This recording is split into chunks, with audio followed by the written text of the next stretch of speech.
2 ways to use Keyframe Stretcher node in DaVinci Resolve. To begin, I created this progress bar and I'm on the Fusion page.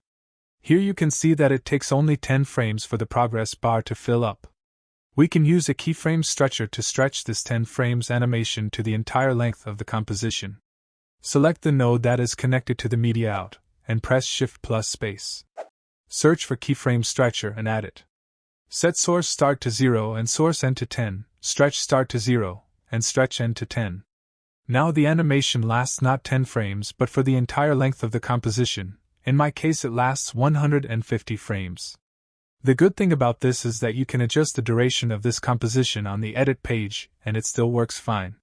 Now let's consider another use of Keyframe Stretcher tool. In my second composition I have this animation which starts at frames 0 to 15, holds its position between frames 15 and 24, and ends from frame 24 to 40. Select the node that is connected to the media out, and press Shift plus space. Search for Keyframe Stretcher and add it. Select Keyframe Stretcher node and set source start to 0 and source end to 40, which is the length of your composition. Set stretch start to 15 and stretch end to 24. Now you can go to edit page and drag this composition into timeline.